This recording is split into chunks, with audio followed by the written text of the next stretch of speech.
Sono 10 i cadaveri estratti da una botola nella stiva di un'imbarcazione partita dalla Libia verso Lampedusa, soccorsi da una ONG. Stamani è stata sepolta l'aeronave di 5 mesi giunta cadavere nell'isola, presso il cimitero di Favara. Pubblicata la relazione antimafia della DIA sull'attività svolta nel primo semestre del 2023, in provincia presenza continua della mafia e della stidda, i mandamenti sono 7 nell'Agrigentino. Proposta dal Codacons di Agrigento per ovviare alla mancanza di acqua l'uso immediato di una nave dissalatrice. Il gruppo consiliare della Democrazia Cristiana di Agrigento sollecita una seduta del Consiglio Comunale straordinaria alla presenza dei vertici dell'AICA. Nominati manager dell'isola sulla sanità dalla Giunta Schifani, intervento del direttore generale della sanità Salvatore Iacolino. Manifestazione degli operatori ecologici per il ritardo nel pagamento degli stipendi, oggi davanti al comune di Aragona.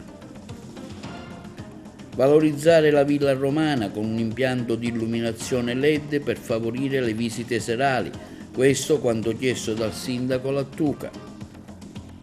75 anni fa veniva ucciso Don Gerlando Re a Cianciana. Le ultime novità in casa Acagas e non solo.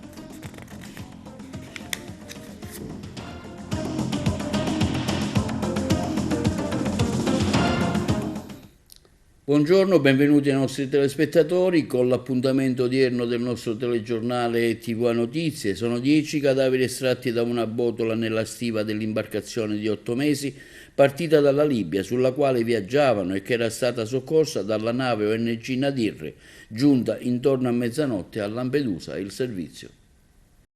Sono 10 cadaveri estratti da una botola nella stiva dell'imbarcazione di 8 metri partita dalla Libia, sulla quale viaggiavano e che era stata soccorsa dalla nave della ONG Nadir, giunta intorno a mezzanotte a Lampedusa.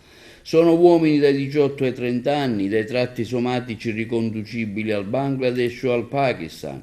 Al molo del porto dove è avvenuta l'operazione anche il sindaco dell'isola Mannino, che ha continuato a ripetere è uno strazio, è uno strazio.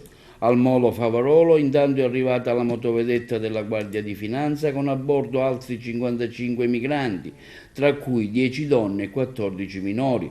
Tra i piccoli anche un neonato di 1 mese. Il gruppo è composto da gambiani, guineani, nigeriani, ghanesi, senegalesi. Ha riferito di essere partiti da Sfax in Tunisia. E ieri doppia tragedia della migrazione nel Mediterraneo piatto che ha favorito la partenza delle carrette del mare. A un centinaio di migliaia dalle coste calabresi una barca a vela si è rovesciata e 66 passeggeri risultano dispersi.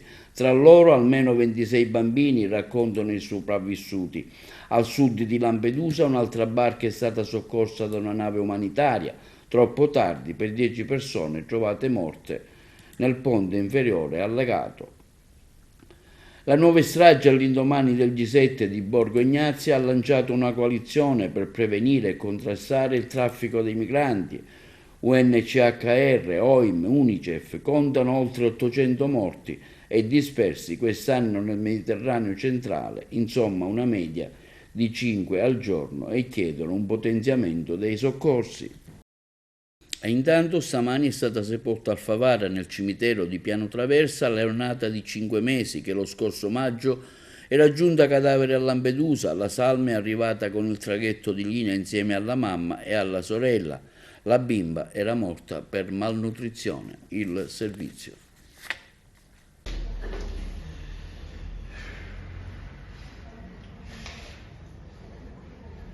Sindaco, questa mattina al cimitero di Favara la sepoltura della neonata di 5 mesi morta sul balcone di fame e di sete. Tragedia sulla tragedia, perché vedi, poi fai 1000 pensieri, si poteva salvare se gli aiuti arrivavano prima, se non ci ostiniamo come nazione democratica a far finta che il problema non esista. Noi ospitiamo al cimitero di Favara tantissimi neonati, bambini, ed è ogni volta una tragedia in mano, un dolore immenso. Come dico sempre, fa male, ma quando ci sono presenti dei familiari, in questo caso la mamma, che piange e si dispera e dimostra tutta la propria rabbia. È un dolore che non riusciamo a trattenere, un dolore che non riusciamo a spiegarci. E come dico, ogni volta si parla di emergenza, emergenza non è più, in realtà bisognerebbe prendere coscienza del fatto che queste persone arrivano e vanno aiutate, e continuare a trattarle come se fosse un'emergenza e venir meno ai nostri valori di democrazia, di solidarietà su cui si fonda e si basa la nostra nazione.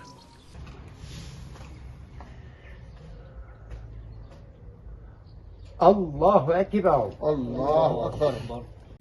È stata pubblicata la relazione sull'attività svolta e i risultati conseguiti dalla Direzione Investigativa Antimafia nel primo semestre del 2023, presentata dal Ministro dell'Interno, con la relativa analisi sui fenomeni di criminalità organizzata di stampo mafioso. Nella nostra provincia si caratterizza la presenza della mafia e della stidda, risulterebbero 7 i mandamenti mafiosi. È stata pubblicata la relazione sull'attività svolta e i risultati conseguiti dalla DIA, Direzione Investigativa Antimafia, nel primo semestre del 2023, presentata dal Ministro dell'Interno, e la relativa analisi sui fenomeni di criminalità organizzata di stampo mafioso. L'elaborato, rispetto alle versioni precedenti, è stato profondamente innovato nella struttura, al fine di renderlo maggiormente fruibile alla lettura e consentire una più immediata e veloce consultazione. L'analisi degli elementi investigativi estratti dal patrimonio informativo della DIA restituisce uno scenario della criminalità organizzata italiana che conferma come le organizzazioni mafiose da tempo avviate a un processo di adattamento alla mutevolezza dei contesti socio-economici e alla vantaggiosa penetrazione dei settori imprenditoriali abbiano implementato le capacità relazionali sostituendo l'uso della violenza sempre più residuale ma mai ripudiato, con strategie di silenziose infiltrazioni e con azioni corruttive. In questo contesto l'uso della tecnologia assume un ruolo determinante per l'attività illecita delle organizzazioni criminali che con sempre maggiore frequenza utilizzano i sistemi di comunicazione crittografata, le molteplici applicazioni di messaggistica istantanea, in particolare i social. Dagli esiti delle indagini concluse nel semestre è emerso come la principale fonte di reddito dei cartelli criminali e del livello transnazionale continui a essere il traffico di sostanze stupefacenti gestito mediante nuovi modelli organizzativi capaci di sfruttare molto il web, soprattutto nella fase dello smercio. A livello strategico questa propensione internazionale dei sodalizi si estrinseca con la capacità di costringere a rapporti i maggiori narcotrafficanti stranieri al fine di attivare nuovi canali di approvvigionamento dei carichi di stupefacente, significativi anche segnali dell'inserimento delle consorterie nella gestione degli enti pubblici che altera il buon andamento della pubblica amministrazione. Al riguardo non sono mancati, sebbene limitati precisari del Meridione, anche nel semestre in rassegne e provvedimenti di scioglimento per infiltrazione mafiosa di 3 amministrazioni comunali nella nostra regione, 2 in Calabria, 1 in Puglia, a dimostrazione di come sia ancora il contesto territoriale del Meridione a essere maggiormente permeabile. Nella provincia di Agrigento si conferma la coesistenza di Cosa Nostra e della Stidda, 2 realtà mafiose storicamente radicate nel nostro territorio, sempre pronte all'individuazione e spartizione delle attività criminali da perpetrare sul territorio. Cosa Nostra Agrigentina, basata sulla storica suddivisione mandamentale, che risulterebbero 7: Agrigento, Burgio, Santa Margherita del Belice, Santa Elisabetta, Cianciana, Canicattì e Palma di Montechiaro, nel quale ambito opererebbero 42 famiglie, e ancorata alle tradizionali regole mafiose, continua a essere importante a rivestire un ruolo di supremazia sul territorio in connessione con le omologhe articolazioni mafiose vicine al catanese e al nisseno, al palermitano, al trapanese e a oltreoceano. Rifiuti interrati o in alcuni casi incendiati è quanto emerge dall'operazione dei carabinieri della compagnia di bagheria, che hanno stroncato un traffico illecito di rifiuti eseguendo ben 5 misure cautelari emessi dal GIP di Palermo su richiesta della direzione distrettuale antimafia. La corrispondenza. Carabinieri di Bagheria hanno eseguito 5 misure cautelari emesse dal giudice per le indagini preliminari del Tribunale di Palermo su richiesta della Direzione Distrettuale Antimafia per il reato di traffico illecito organizzato di rifiuti. Il provvedimento è il frutto di una complessa e meticolosa attività della sezione operativa di Bagheria nel periodo che va dal dicembre 2022 al febbraio 2023, strutturata da indagini tradizionali corroborate dall'utilizzo di sofisticate strumentazioni tecniche. L'indagine ha consentito di delineare l'operatività di un'impresa che avrebbe dovuto occuparsi esclusivamente di edilizia e di trasporto di rifiuti speciali non pericolosi prodotti da terzi, ma che invece nei terreni di sua proprietà aveva costituito una vera e propria discarica abusiva per lo svolgimento in forma organizzata di un'abituale attività di raccolta, trasporto e occultamento mediante interramento di sfabbricidi, ovvero materiali inerti da costruzioni provenienti da cantieri edili, attivi di Bagheria, ma anche dei comuni limitrofi. In particolare, in soli 2 mesi di monitoraggio sono stati documentati almeno 280 scarichi di sfabbricidi, con una media di 7 al giorno, eseguiti senza soluzione di continuità, per un totale di circa 1400 tonnellate di materiale inerte. Il costo richiesto dalla ditta per smaltire ogni singolo carico oscillava da 70 a 100 euro, per un guadagno di circa 15.000 euro al mese. Il sistema avrebbe consentito non solo di abbattere i costi dell'impresa e di ottenere guadagni altrimenti non conseguibili, ma ha permesso anche ai vari imprenditori che si rivolgevano alla ditta in argomento di incrementare i propri guadagni e di pagare meno tasse, smaltendo i propri rifiuti in modo illegale perché non tracciabile. Come verificato dai servizi di osservazione, controllo e pedinamento dei militari ai fini dell'interramento dei materiali inerti, gli indagati avrebbero fatto deliberatamente scempio dei terreni agricoli di loro proprietà, trasformandoli in vere e proprie discariche. L'attività di interramento rifiuti, infatti, con camion e pale meccaniche, deposito al suolo di rifiuti speciali e realizzazione di strade interne per agevolare il traffico dei mezzi pesanti, è avvenuta tramite 3 distinti terrazzamenti di terreni adibiti a uliveti e piantumazione di altri alberelli, ma che altro non sono che maldestri occultamenti di rifiuti con terra vegetale. Particolarmente allarmanti sono stati gli episodi in cui i rifiuti venivano distrutti tramite incendio dopo essere stati accatastati dagli autisti dei mezzi. L'attività della ditta risulta pertanto abusiva e priva di qualsivoglia autorizzazione, non iscritta al catasto dei rifiuti e non presente nell'elenco delle discariche. Un aspetto particolarmente significativo dell'attività delittuosa riguarda proprio l'area in questione. Infatti la ditta avrebbe continuato ad operare nonostante tutto il territorio fosse sottoposto a vincolo paesaggistico e sismico, nonché interessato da uno stato di dissesto. I terreni e mezzi pesanti impiegati a seguito di proposta del nucleo investigativo di Palermo erano già sotto sequestro patrimoniale emesso nel dicembre 2022, poiché ricadenti nella disponibilità di Nicolò Testa, già condannato per associazione mafiosa e deceduto lo scorso novembre.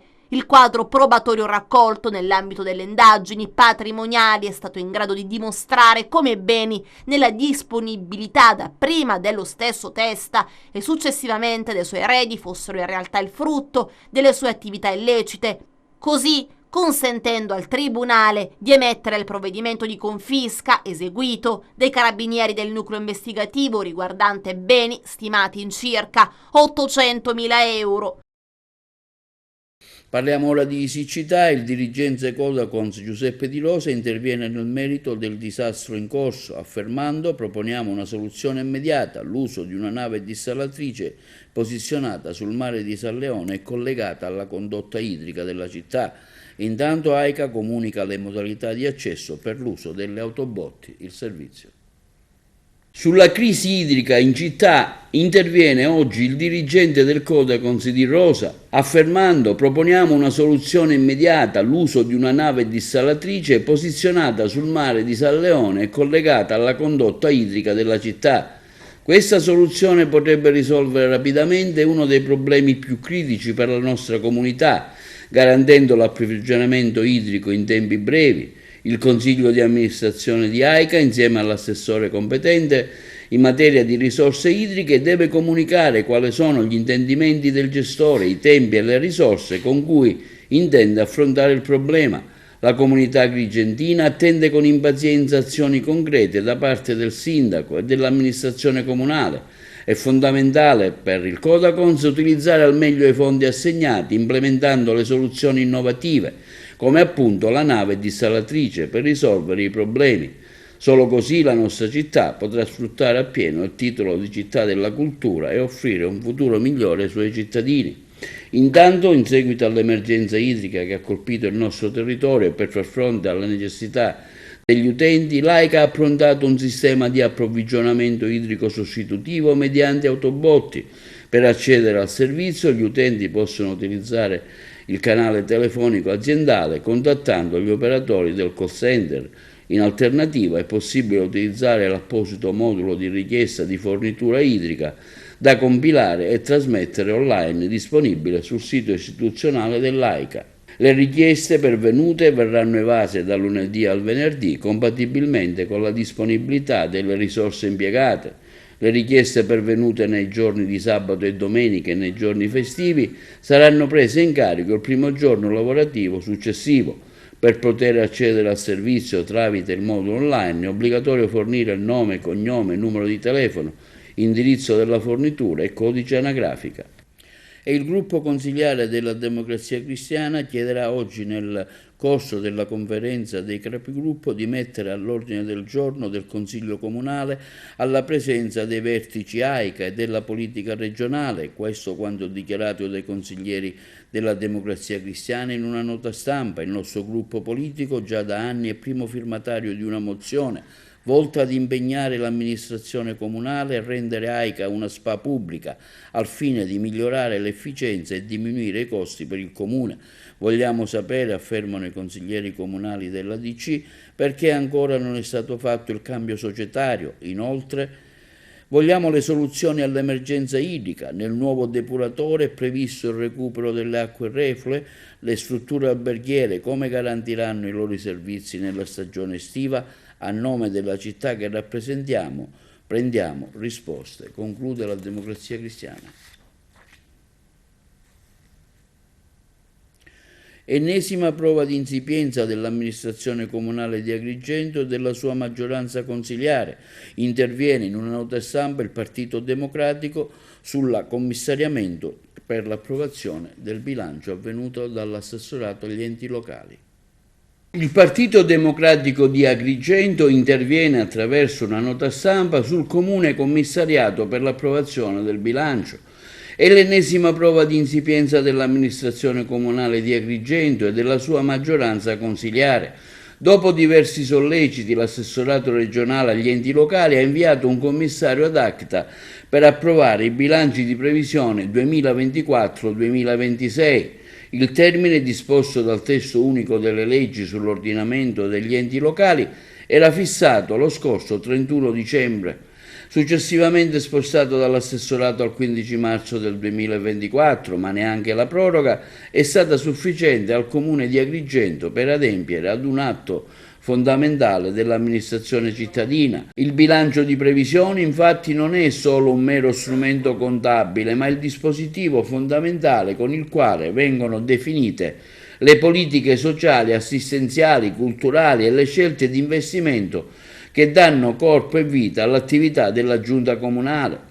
Non avere avuto la capacità, nonostante i mesi di proroga, di approvare per via ordinaria il bilancio previsione, per il Partito Democratico di Agrigento dà l'esatta dimensione, casomai ce ne fosse ulteriore bisogno, dello stato fallimentare di questa esperienza amministrativa e dell'assoluta incapacità del sindaco a governare le ordinarie scadenze gestionali.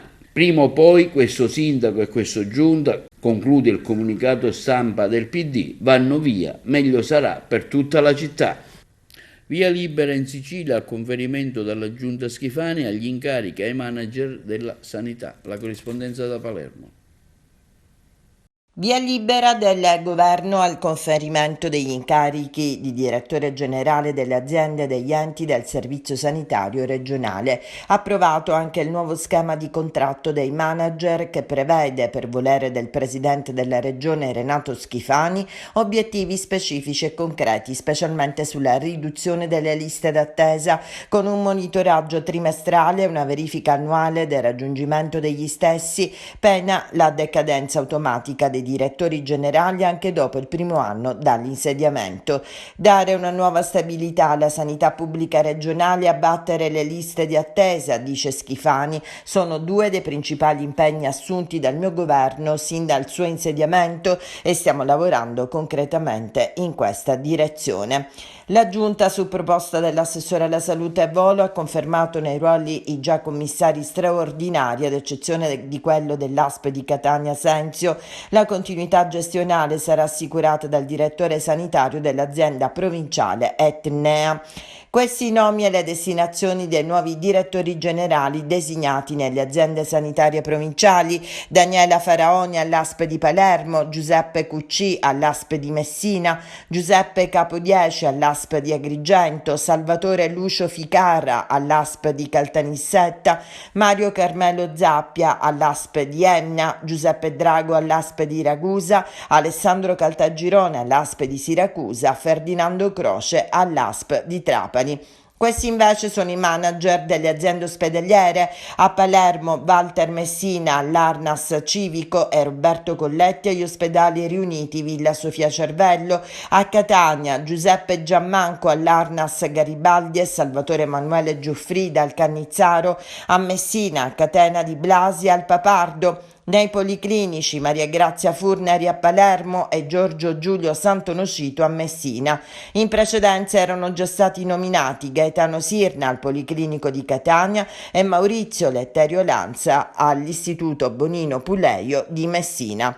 Entro 15 giorni dalla firma dei contratti, i nuovi manager dovranno procedere alla nomina dei direttori sanitari e amministrativi già selezionati dalla Regione. E sulla nomina dei manager interviene il direttore generale dell'assessorato alla sanità Salvatore Iacolino. Ho assistito il presidente Schifani e l'assessore Volo durante la seduta deliberante di giunta di governo, nella quale sono stati nominati i direttori generali delle aziende sanitarie ed ospedaliere. Nei prossimi giorni la stipula dei relativi contratti con obiettivi seri e rigorosi e la scelta dei direttori amministrativi e sanitari ad opera dei direttori generali appena individuati. La sanità regionale è pronta per le sfide che l'attendono nel miglioramento dei servizi e per rendere equo e tempestivo l'accesso alle prestazioni sanitarie da parte del cittadino. Chi lavora bene sarà premiato. Questo è quanto affermato dal direttore generale dell'assessorato alla sanità all'Agrigentino Salvatore Iacolino. Manifestazione di protesta oggi da parte degli operatori ecologici al Comune di Aragona perché l'amministrazione è in forte ritardo con i pagamenti, sit-in davanti alla casa comunale. Costretti a fermare il vostro lavoro, a manifestare innanzi al Comune perché non percepite lo stipendio e da tanti mesi? Sì, purtroppo siamo costretti nuovamente a incrociare le braccia. C'è tanto rammarico, tristezza, soprattutto perché abbiamo famiglie. Io ho 2 bimbi piccoli, come le devo mantenere questi bimbi piccoli? Io non so come fare.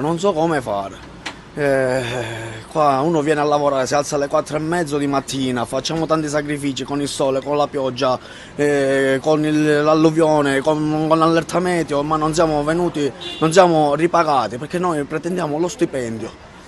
Senza lo stipendio non si può andare avanti. Purtroppo io quando arrivo a casa ho il cuore che mi piange.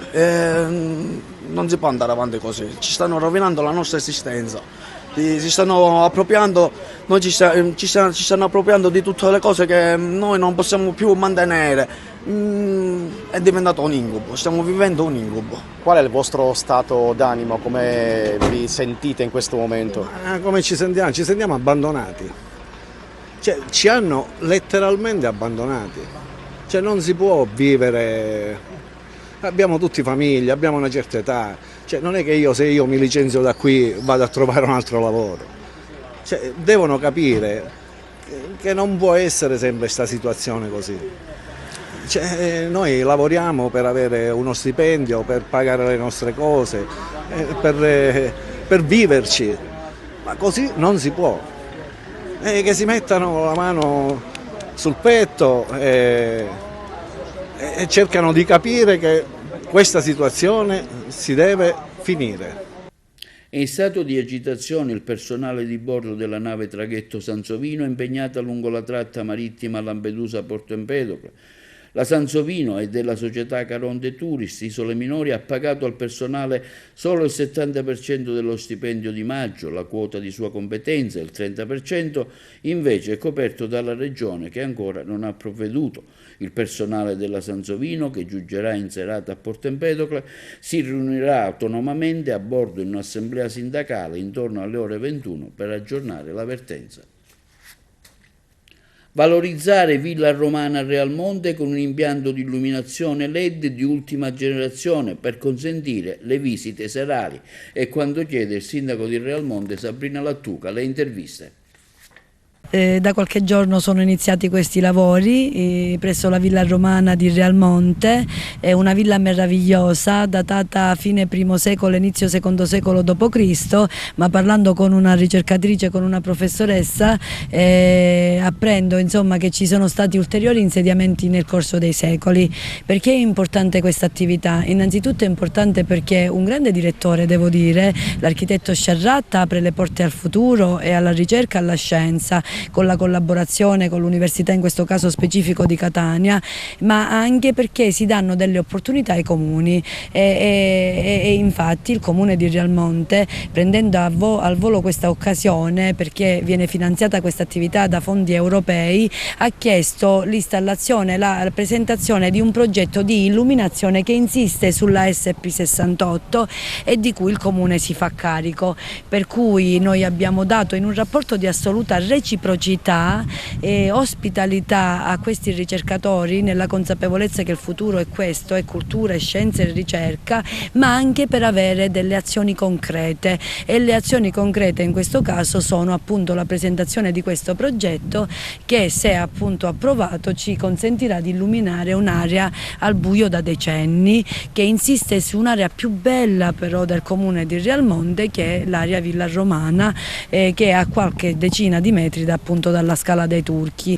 Allora, dunque, ci troviamo nella straordinaria cornice della Villa Romana di Realmonte, di Durrueli, contrata Punta Grande, dove è partito questo importante progetto di grande sinergia con il Parco Archeologico della Valle dei Templi diretto da Roberto Sciarratta, dall'Università di Catania con la Scuola di specializzazione in beni archeologici che ho l'onore di dirigere, con il Consiglio Nazionale delle Ricerche, l'Istituto di Scienze del Patrimonio Culturale della sede di Catania, l'Istituto di Studi sul Mediterraneo di Napoli.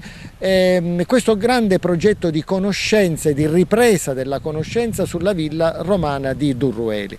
Un contesto, dicevo, importantissimo del I secolo d.C. che per noi assume una rilevanza, direi, anche su un duplice livello. Un primo livello è quello della conoscenza, per noi specialisti archeologi, è quello di conoscere e riprendere un po' i dati su questo straordinario complesso, capirne di più sulla cronologia, sul proprietario, su chi fosse appunto il proprietario di questa villa, ricchissima, molto ben strutturata, con un ricco pavimento museo. Dall'altro lato è quello di far diventare i lavori che stiamo facendo qui una palestra straordinaria di formazione per i nostri allievi. Noi formiamo i giovani archeologi del futuro, quindi abbiamo il compito di trasmettere loro il mestiere. Piuttosto che trasmetterle in aula con le nostre lezioni teoriche, che ovviamente facciamo, questo è il contesto migliore, no? Dove provare a trasmettere il metodo di studio, i metodi di scavo, di documentazione, di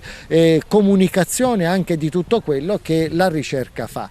Ma quello che io vorrei sottolineare, che in fondo dà anche la grande portata a questa nostra avventura archeologica, è che c'è una straordinaria sintonia tra le istituzioni, tra il parco archeologico, dicevo, con la collega Maria Serena Rizzo, che è l'altra responsabile scientifica per la parte del parco, con il Consiglio Nazionale delle Ricerche, ma soprattutto con il Comune di Realmonte. Questo è un dato secondo me che va enfatizzato, perché oggi avere l'apporto e il supporto degli enti locali, dei comuni all'interno dei quali ricadono questi contesti non è cosa semplice, non avviene sempre.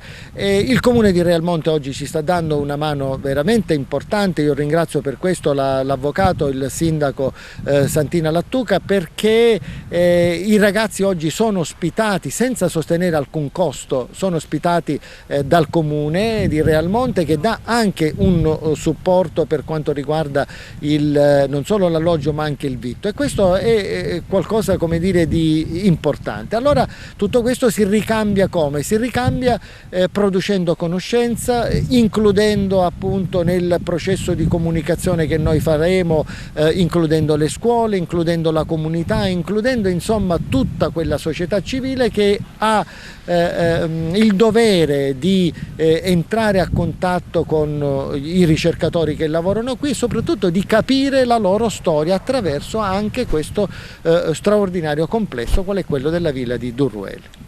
Linea alla regia per la pubblicità. 75 anni fa, come oggi, fu ucciso a Cianciana Don Gerlando Re. Lo ricordiamo con questa intervista fatta al professor Enzo Di Natali. 75 anni fa fu ucciso Don Gerlando Re a Cianciana, proprio nella giornata di oggi. Parliamone. Sono trascorsi 75 anni da quando Don Gerlando Re, giovane sacerdote di Cianciana, fu barbaramente ucciso nel lontano 1949, proprio come oggi. Cosa rimane? Rimane questa figura straordinaria della diocesi di Agrigento e della Sicilia, che sacrificò se stesso e fu ucciso in odio alla fede cristiana, perché l'uccisore non condivideva, anzi odiava, tutto l'insegnamento etico di Don Gerlando Re.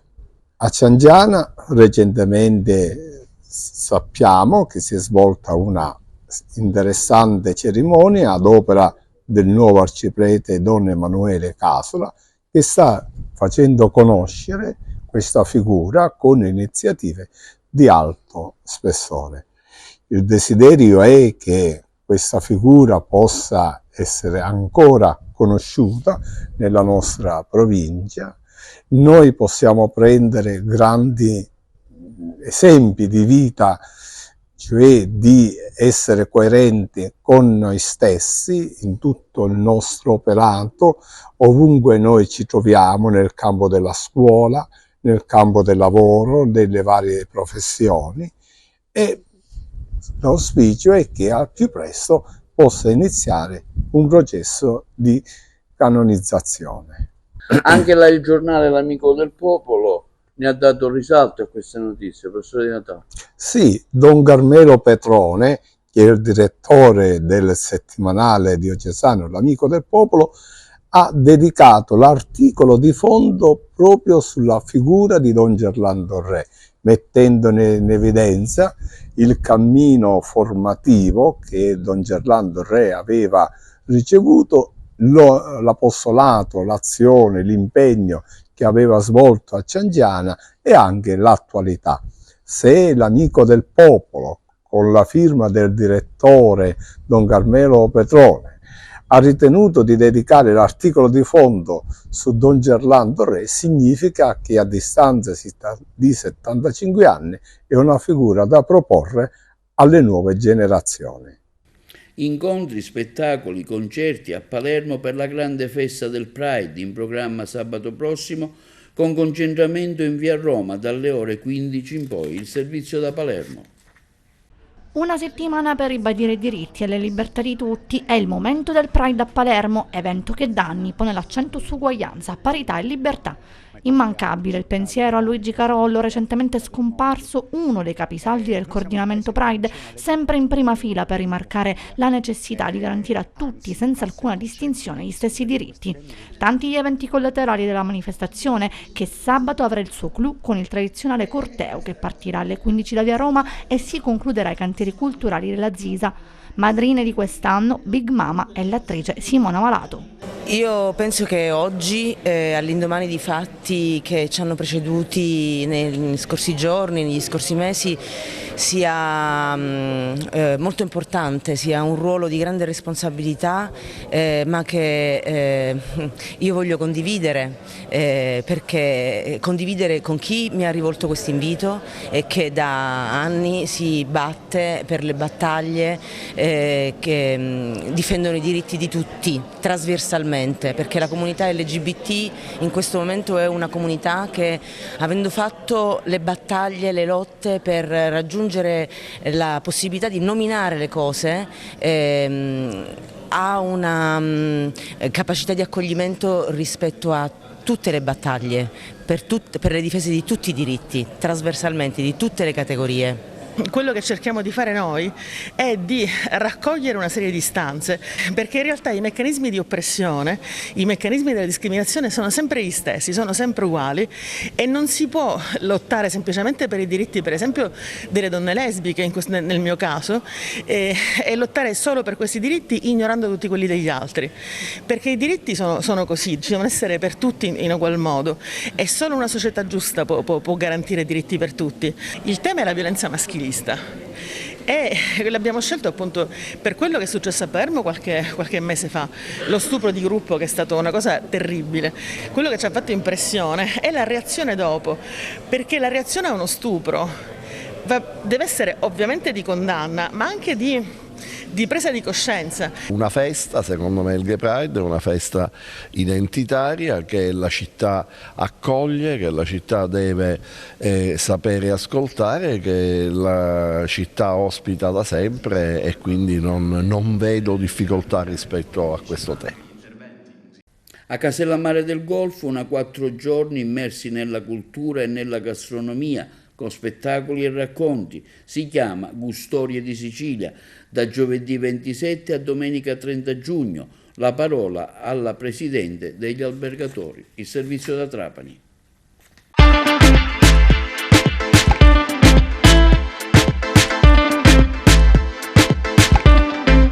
In questi 4 giorni dobbiamo anche offrire tutte le nostre bellezze, e non potevamo non essere qui sui Faraglioni di Scopello con questo panorama spettacolare, come tanti altri che ce ne sono.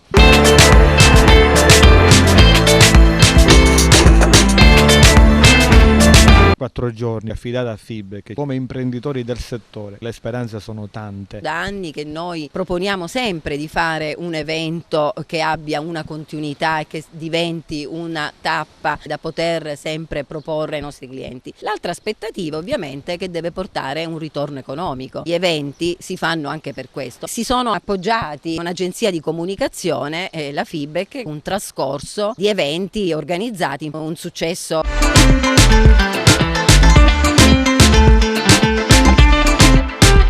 Dai soldi della tassa di soggiorno dobbiamo cercare di creare degli eventi che abbiano un senso e che portano un ritorno economico. Sicuramente ci saranno delle cose che non andranno, non si può pretendere già dal primo anno chissà che cosa.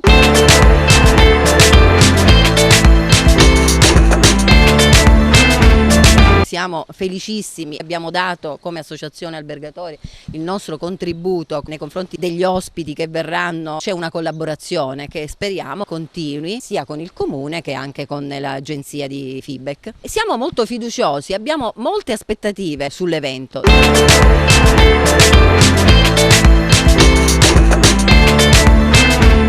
Chi arriverà in quel periodo, già noi albergatori mandiamo i link dell'evento. Dobbiamo sperare di migliorare sempre, mai cambiare le date, perché ovviamente si crea anche confusione. La programmazione su un paese turistico, non lo dimentichiamo.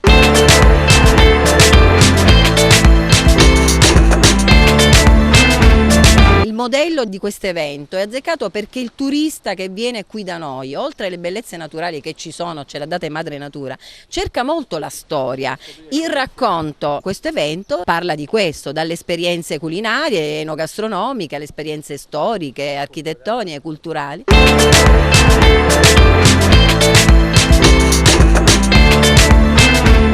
Proprio per questo vi aspettiamo dal 27 al 30 giugno, numerosi che non ve ne pentirete.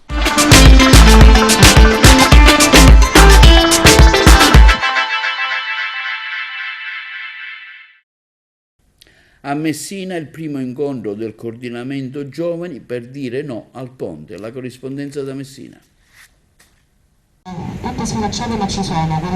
Sabato 18 giugno a Messina si è tenuto il primo incontro pubblico del coordinamento Giovanino Ponte in piazza dell'Aria in via Garibaldi accanto all'ex hotel Jolly. Il coordinamento nasce per avvicinare i giovani alla questione del ponte sullo stretto, oltrepassando i divisionismi e i tecnicismi dei vari comitati e creando invece uno spazio in cui riunirsi insieme per far sentire la voce di studenti e giovani che non sono d'accordo al progetto del ponte sullo stretto. L'intento del coordinamento è ragionare sulle motivazioni che spingono ad opporsi alla grande opera e di portare delle proposte alternative. Si cercherà di creare uno spazio di dibattito accogliente per tutte con modalità di dialogo, creative, interattive ed inclusive, affermano gli organizzatori. Messina è la città con l'età media più alta in Sicilia e tra le più alte in Italia, cioè dovuta alla fuga di giovani in quanto la regione offre loro poche possibilità. I giovani rivendicano investimenti sulla cultura, per la salvaguardia dell'ambiente, sulle infrastrutture basilari che mancano a partire dal rifornimento idrico per la città di Messina che è in costante carenza.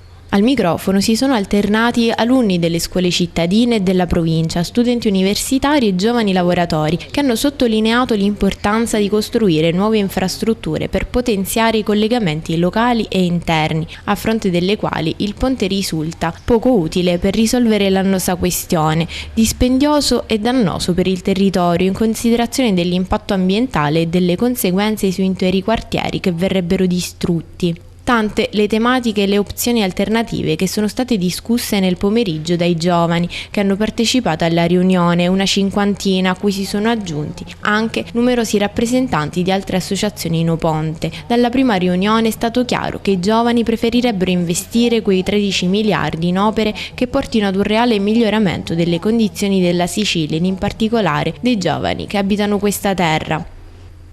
Spesso vedevamo persone non politicizzate o non abituate ad ambienti politici che magari volevano fare qualcosa per il nuovo ponte ma non sapevano come informarsi, erano più piccole e abbiamo sentito il bisogno di una realtà generazionale che un po', anche se dici ok è un altro comitato, non è un altro comitato, stiamo cercando di riunire le cose invece che sfilacciarci, in qualche modo serve una realtà generazionale che faccia questo.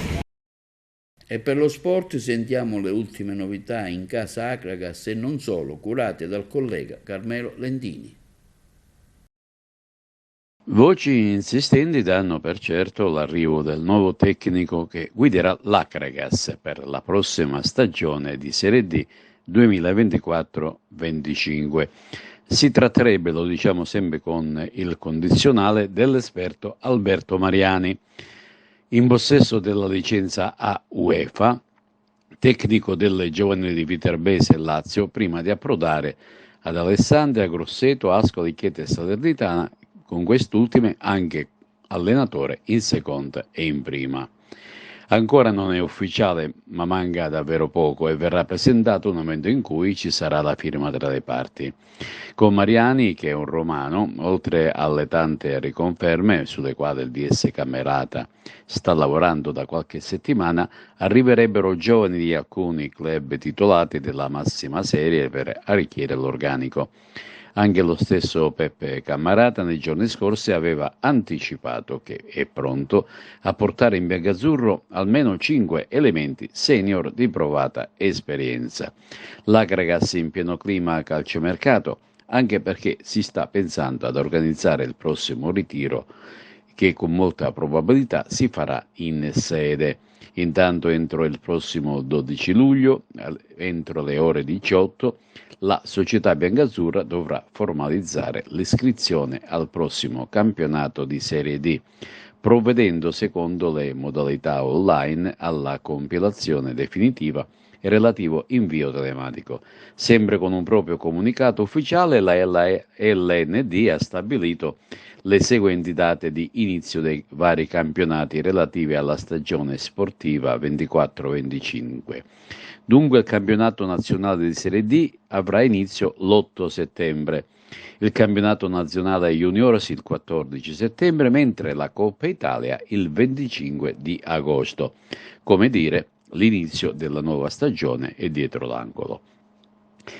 Intanto, come preannunciato nei giorni scorsi, Orazio Pitatella, stiamo parlando di calciomercato, sarà il nuovo tecnico della San Cataldese. Raggiunge il DS Alessandro Avarello dopo una stagione soddisfacente con il Canicattì. Girano voci che qualche calciatore biancorosso possa vestire la maglia della squadra nissena.